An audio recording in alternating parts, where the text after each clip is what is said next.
नमस्कार। मैं वैद्य राकेश कुमार सिंह, बोरा चिकित्सालय पंचकर्म से आज मैं फिर उपस्थित हुआ हूँ अपनी आयुर्वेद की सीरीज़ में एक नई आप लोग के सामने आयुर्वेद और तंत्र जगत में जड़ी बूटी का रहस्य को मैं आपको आज बताऊंगा इसके बारे में, और आखिरी में एक दिलचस्प बात बताऊंगा जो आपको जीवन भर काम आएगी। मैं शुरू करता हूं वीडियो। जैसे आप लोग को सभी को पता है कि हमारे वेद में 8 अंग होते हैं। 8 अंगों की चिकित्सा की जाती है आयुर्वेद में। पहला है काय चिकित्सा, जिसमें शरीर में रोगों की चिकित्सा होती है, जैसे पित्त होता है, कफ होता है, वात होता है, पाचन, ज्वर, मधुमेह, चर्म रोग आदि। शल्य तंत्र चिकित्सा होती है, शरीर में सर्जरी होती है, जैसे शल्य तंत्र उसको कहते हैं। शलाक्य तंत्र, जिसमें आँख, कान, नाक, गला, दांत और सिर के ऊपर का रोग देखते हैं। बाल तंत्र मतलब बाल रोग, कौमार वृत्त बोलते हैं इसको, जिसमें बच्चों की चिकित्सा, स्तनपाल, बाल ग्रह और बाल पोषण होता है।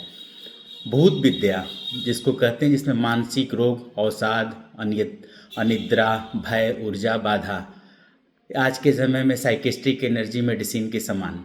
अगत तंत्र में विष चिकित्सा, जिसमें सांप का काटना, कीट रसायन, मच्छर का काटना, कुटकी का काटना, ये सब चीज़ें। रस शास्त्र, दीर्घायु, प्रतिरोधक शक्ति, जवानी बनाए रखने के लिए, एनर्जी टॉनिक वगैरह, ये सब चीज़ें हम इम्यूनिटी के लिए।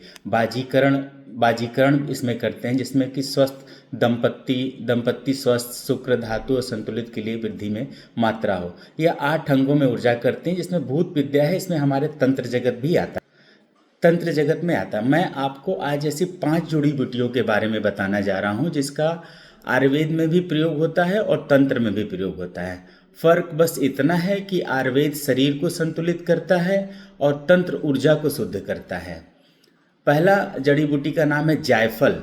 जायफल जो आप सुने होंगे, तंत्र में जायफल का उपयोग भय, चिंता, नकारात्मक ऊर्जा और शांति के लिए किया जाता है, और आयुर्वेद में इसका प्रयोग अनिद्रा, तनाव, जठराग्नि जो मंद हो जाता है उसमें किया जाता है।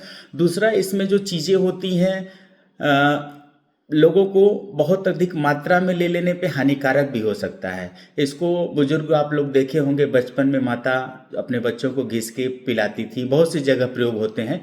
फिर मैं दूसरी जड़ी बूटी पे आता हूँ, वीडियो बड़ी लंबा हो जाएगा। जड़ी बूटी कपूर, दूसरी जो है वो कपूर। तंत्र में कपूर को स्थान को शुद्ध करने और नकारात्मक जो ऊर्जाएं होती हैं प्रभाव को हटाने में उपयोग होता है। और आयुर्वेद में यही कपूर कफ रोग हो गया, जुकाम हो गया, दर्द में लाभ देता है। परंतु अधिक मात्रा में अगर इसको अधिक लीजिएगा तो इसका विष जैसा असर हो सकता है। तीसरा हमारी जड़ी बूटी आती है लौंग। तंत्र में लौंग ध्यान शक्ति बढ़ाने और घर की ऊर्जा संतुलित करने में प्रयुक्त होती है। और आयुर्वेद में हम यह दांत दर्द, गले की खराबी, पाचन में रामबाण है। और दूसरा, पित्त वाले जो रोगी हैं इनको नहीं लेना चाहिए। पित्त वाले अगर रोगी इनको थोड़ा लेंगे तो थोड़ा ये नुकसान कर देगा। जड़ी बूटी चौथी है हमारी जो है वो नींबू, लेमन। तंत्र में नींबू नज़र दोष, ग्रह पीड़ा शांत करने के इस्तेमाल होता है, और आयुर्वेद में नींबू रक्त शुद्धि, पाचन सुधार का मुख्य औषध है।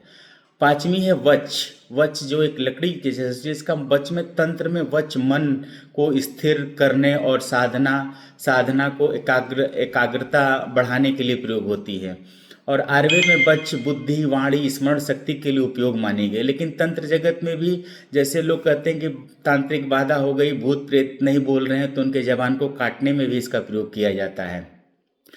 जैसे मैं कह सकता हूँ कि आयुर्वेद शरीर की शुद्धि को ठीक करता है, और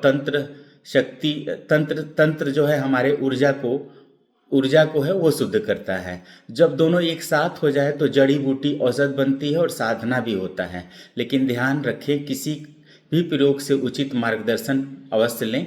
और आपका बहुत बहुत धन्यवाद, आपने मेरा वीडियो यहाँ तक सुना। अगर आप लोगों को किसी और टॉपिक पे चाहिए कोई भी, तो कृपया वीडियो हमें मैसेज करें और मैं आपको बनाने की कोशिश करूँगा। कृपया वीडियो को सब्सक्राइब और शेयर करें। आपका बहुत बहुत धन्यवाद। नमस्कार।